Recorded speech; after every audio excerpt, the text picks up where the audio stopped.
Way back near the beginning of the year, there was a Pikmin 2 ROM hack titled Pikmin 1 Squared. I did an entire playthrough of that hack shortly after it came out, and while I had every intention of reviewing it right then and there, some things just got in the way, but that doesn't matter anymore because it's Christmas time. When you think about it, the title Pikmin 1 Squared is actually quite misleading. If any of you are familiar with basic mathematics, you may know that 1 squared is just 1. So according to the title, according to math, Pikmin 1 Squared should be a game that changes absolutely nothing. But once you actually play it, you'll discover pretty quickly that it changes a lot of things. Not only does it change things, but it also adds a lot of things too. And you know what? I think it's a pretty great hack. I think it's a must-play for the Pikmin people. Now, the original Pikmin was a very unique and special video game. There was nothing else like it when it first came out in 2001. But unfortunately, it was a game that kinda flew under the radar at the time because it shared a release year with GTA 3 and Halo 1. Not to mention the GameCube era in general was a difficult time for Nintendo in terms of cultural relevance in the video game space. But in the case of Pikmin, maybe that's for the best. It allowed it to be a niche series for a core audience. And even though Pikmin is now a series, there still isn't any other game quite like the original one. The game was imperfect, it was risky, it was not beginner friendly with its time limit and real-time strategy type gameplay that just doesn't click for a lot of people. But all of this, in my opinion, added to the flavor and the texture of the game. Even if it's not necessarily my favorite game in the series, it's not a game that could just be replaced with one of the others, in my opinion. Pikmin 1 Squared is the entirety of Pikmin 1, but remade in the Pikmin 2 engine, which is more or less just an improved and tweaked version of Pikmin 1's engine. While Pikmin 2 has all kinds of new mechanics and new Pikmin and enemy types, there are also a lot of nominal improvements with respect to how the game feels to play. Pikmin are generally more responsive, they don't get distracted by random stuff while they're under your control, they respond more quickly to the whistle, and the game just has a generally more substantial sense of feedback. All of this might seem slight if you haven't played these games as much as I have, but if you have played the games to death, they tend to stand out pretty substantially. Playing through the entirety of Pikmin 1 with Pikmin 2's little tweaks and flourishes was such a treat. Then there's the graphics. Now, for the most part, the two games are largely a match in terms of texture and model quality, but the first game had this aggressive blur effect that for some people adds to the atmosphere, but I imagine was probably more irritating for many. Pikmin 1 Squared, being built upon Pikmin 2, doesn't have this effect, which is good news for the latter.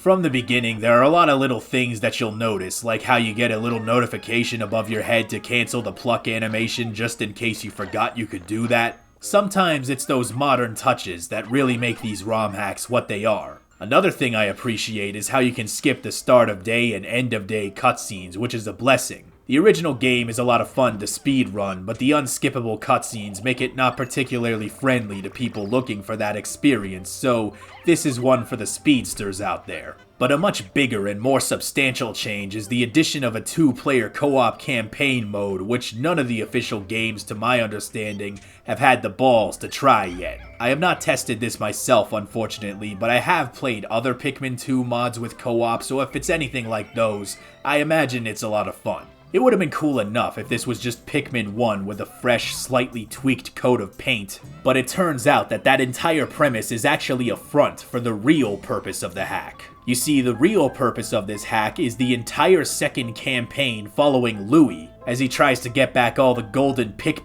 carrots from the ravenous space bunny. Yeah, once you get done beating the regular game, it's like, nah, you ain't done yet. It was in this moment that I realized I am playing Pikmin 2's equivalent to Super Mario Sunshine Eclipse, a version of the original game with all the stuff you remember and a bunch of little improvements, while also having an entire second game's worth of additional content. And in that moment, I already knew this was the best Pikmin ROM hack ever invented.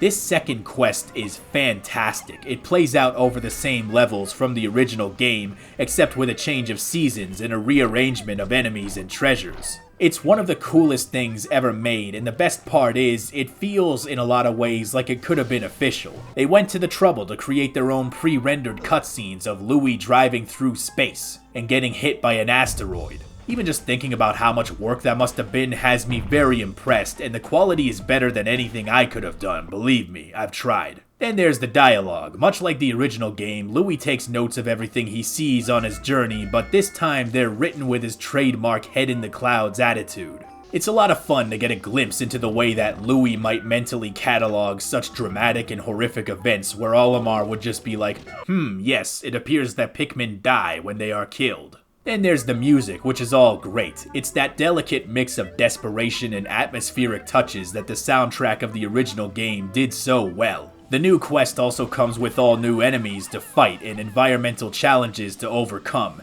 Even though all the levels are remixed versions of original levels, the new elements are substantial enough such that they create something that feels very new, which is kinda what Pikmin 2 already did with Pikmin 1's levels. And these guys did it again. I will admit though, the hack can actually be surprisingly challenging at times, even as someone who's been playing these longer than most people. I especially love this stupid ass cannon beetle, where the only way to fight him is to lure one of his boulders around him into his own back, to make him open the wings, and it's fucking ridiculous because most of the time they squash half your Pikmin in the process and don't even hit him when it looks like it should've. If it looks annoying, that's because it is, and even just looking back at the footage all these months later is giving me gamer rage flashbacks, but it's kinda refreshing to play a Pikmin 2 hack that pisses me off a little, especially considering Pikmin 4 was so damn easy. Your bitch ass doesn't even get a map.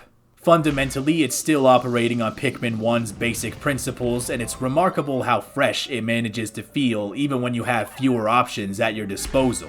And if Louis' second quest wasn't tough enough for you, what if I told you that Louis' quest was also just a front for the actual true purpose of this ROM hack? You see, the actual true purpose of this hack is the randomizer. This thing is priceless. I mean, just look at this. This is what I imagine Pikmin 2's caves look like to people who hate Pikmin 2. If I really wanted to, this video could just take a 180-degree turn right now, and it would just be me playing through the randomizer and reacting to it like I did with Ocarina of Time Chaos Edition.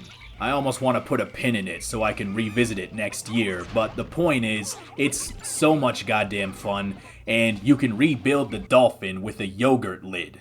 This is what Miyamoto always wanted. Also, there's a new challenge mode featuring the new remixed levels, which is also a lot of fun. All in all, Pikmin 1 Squared pretty quickly asserted itself in my view as a must-play ROM hack for any Pikmin fan. It might not be quite as long as something like 251, but it's essentially more than twice as big as the original game, so just on the face of it, there is a lot to love. And I can't wait for next year when I have an excuse to revisit it and play the randomizer. And that's a wrap for today, but don't forget to come back tomorrow for the encore. Merry Christmas, cousins!